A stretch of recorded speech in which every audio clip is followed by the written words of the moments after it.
Hello. Let's continue.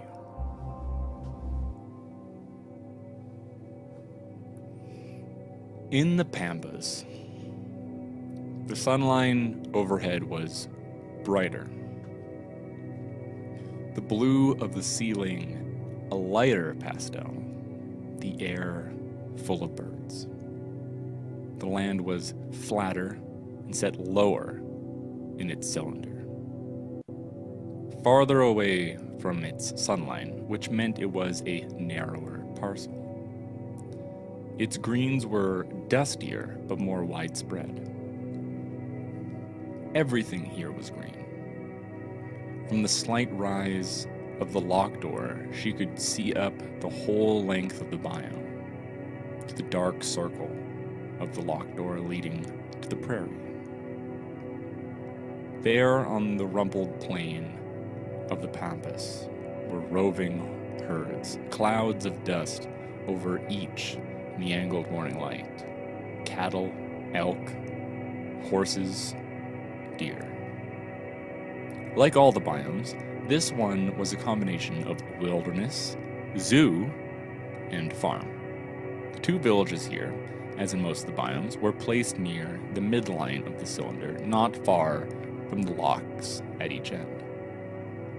Freya walked a path that ran parallel to the tram tracks. In the little village of Plata, a group of residents who had been informed she was coming greeted her and led her to a plaza. Here she was to live in rooms above a cafe. At the tables on the plaza outside the cafe, she was fed lunch and introduced by her hosts to many people of the town. They spent the afternoon telling her how a wonderful Devi had been when a cistern of theirs had broken, before Freya was born. A situation like that is when you really need your engineers to be good, they said. So quick she was, so clever, so in tune with the ship, and so friendly too. Freya nodded silently at these descriptions. I'm nothing like her, she told them. I don't know how to do anything. You'll have to teach me something to do, but I warn you, I'm stupid. They laughed at her and assured her they would teach her everything they knew, which would be easy, as it was so little. This is my kind of place then, she said. They wanted her to become a shepherd and a dairy worker, if she didn't mind. Lots of people came to the Pampas wanting to be a gaucho, to ride horses and throw bola balls at the legs of unfortunate calves. It was the signature activity of the Pampas, and yet very seldom performed. The cows on the ship were an engineered breed only about a sixth of the size of cows back on Earth, and generally cared for in dairy pastures. So the big need was for people to go out with the sheep and let the sheepdogs know what needed doing. This was also an excellent opportunity for bird watching, as the Pampas were home to a large number of birds, including some very large and graceful, or some said graceless, cranes. Freya was agreeable. It would be better than the salmon factory, she told them. And as she was about also to help in a cafe at night, she would get to see people and talk, as well as go out on the low green hills. So she settled in. She paid attention to the people in the cafe at night. It was noticeable that they tended not to disagree with her, and usually took a kind tone with her.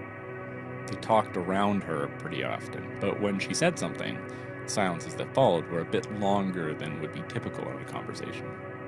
She was somehow irrefutable. Possibly it came from a feeling that she was in some way different.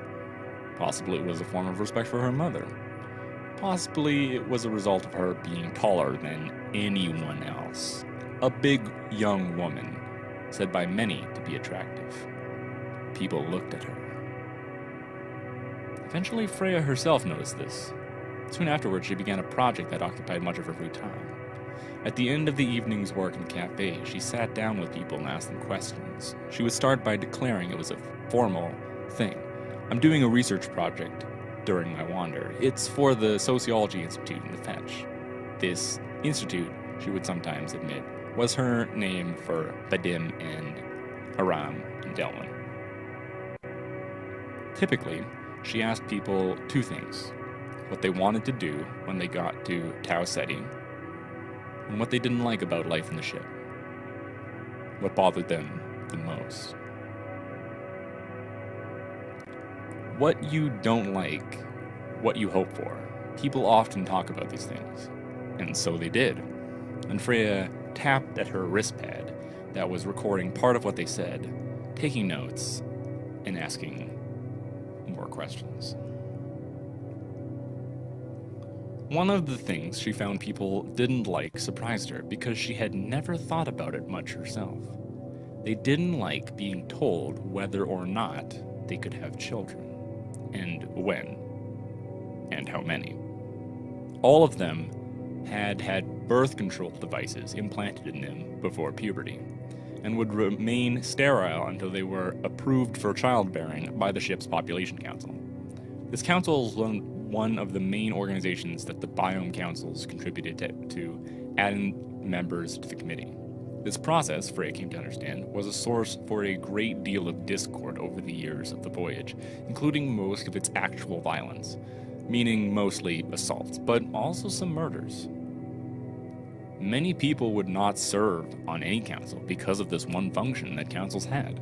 In some biomes, council members had to be drafted to the work, either because people didn't want to tell others what to do in reproductive matters, or they were afraid of what might happen to them when they did.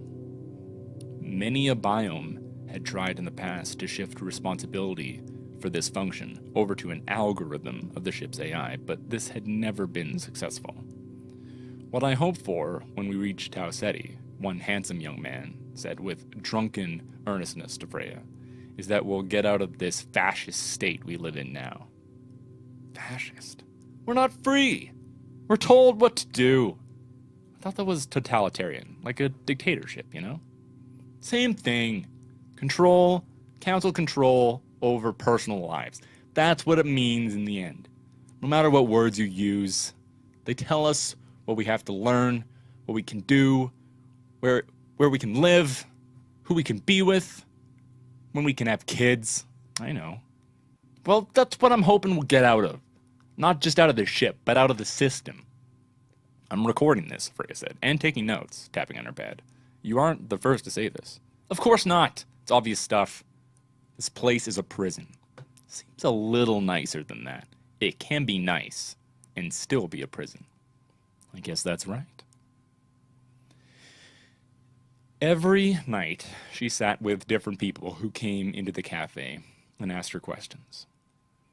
Then, if the night had not flown past, she sat with the people she already knew, and when the place closed down, helped with the final cleanup. Prep and cleanup were her specialties in the cafe, taking up morning and night.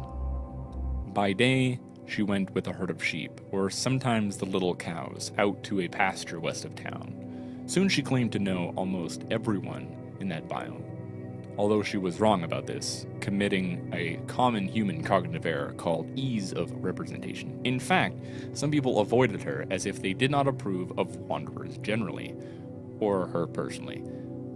But certainly everyone in the town knew who she was.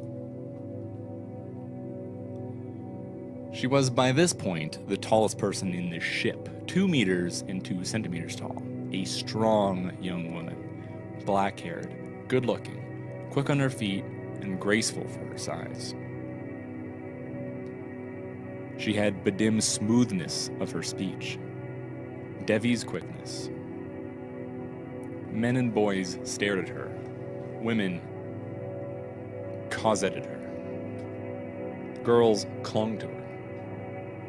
She was attractive. It was clear from the behavior of others. Also, unpretentious and unamusing. I don't know, she would say. Tell me about that. I don't get that kind of stuff. I'm stupid about things like that. Tell me more. She wanted to help. She worked all day, every day. She looked people in the eyes. She remembered what they said to her. There were indeed things she did not appear to understand, and people saw that too. Her eyes would slightly cross as if she were looking inward, searching for something. There was perhaps some kind of simplicity there, people said about her, but possibly this was part of why they loved her. In any case, she was much beloved. This is what people said when she was not there, at least most of them. Others felt otherwise.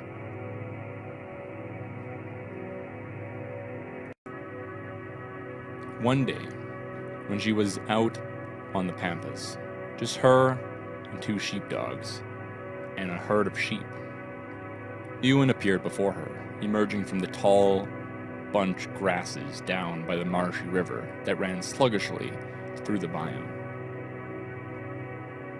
She hugged him. He was still only chin-high to her, and then tossed him away from her. "What are you doing here?" she demanded. "I could ask the same of you."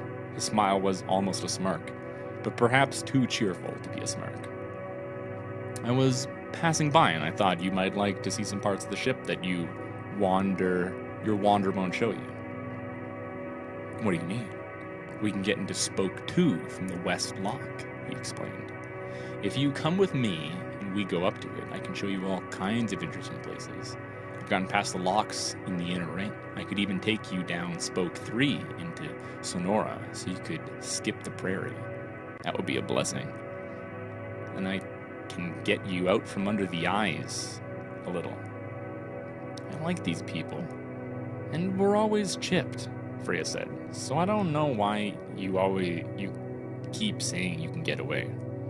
"You're always chipped," Ewan replied. "I'm never chipped." "I don't believe you." "It doesn't matter if you do or you don't. I can still show you things no one else can." This was true, as he had proved before. "When I'm ready to leave," Freya said. Ewan waved at the pampas around them. "You mean you aren't?" "No!" "All right.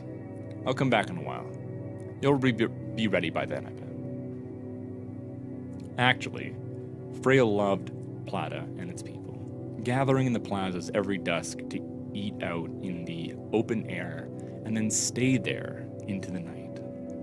At tables under strings of white and colored lights, a little band played in the far corner of the plaza. 5 old ones sawing their fiddles and squeezing their squeeze boxes in spiritedly mournful tunes, which some couples dance to. Intricate in their footwork, lost to everything. But she was curious to see more. She admitted to her hosts, and when Ewan showed up again during one of her excursions into the hills, she agreed to go with him, but only after making a proper goodbye in the village, which proved much more sentimental and wrenching than it had been in the taiga. Freya wept as they closed the doors to the cafe, and she said to her boss and her boss's husband, "I don't like this. Things keep happening, and people, you get to know them and love them, they're everything to you, and then you're supposed to move on? I don't like it. I want things to stay the same." The 2 elderly people nodded. They had each other and their village, and they knew that. What Freya meant, she could tell. They had everything. So they understood her. Nevertheless, she had to go. They told her. This was youth. Every age had its losses, they said. Even youth, which lost first childhood, then youth too. And all first things were vivid, including losses. Just keep learning, the old woman said. This gets you into parts of the ship where no one can track you, Ewan said as he tapped away at the keypad next to a small door in the end of the spoke. Not actually true. It was not clear if Ewan believed this or was just saying it. Possibly the ship's extensive camera and microphone systems, which had been designed from the start to keep a very full record of what occurred in the ship, had then been extensively expanded after the year 68 events, were hidden from view well enough to escape the attention even of those people who might be looking for them. Certainly from generation to generation, people forgot things that some of them had learned. So it was difficult to assess the natures of Ewan's assertion. Mistaken? Lying? Be that as it may, he had the code to open the spoke door, and was able to lead Freya up into spoke 2. They ascended the big spiral stairs, running up the inner walls of the spoke. The open space was 4 meters across, with occasional windows giving them views of black, starry space. Freya stopped before all of these to have a look out, exclaiming at the stars crowding the blackness, and the faintly gleaming curves of the ship where it was visible.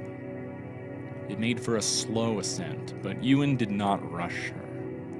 Indeed, he too peered out the windows to see what could be seen. Above them, the spine extended forward toward Tau Ceti. The fusion explosions slowing them down were not visible, which was no doubt lucky for their retinas.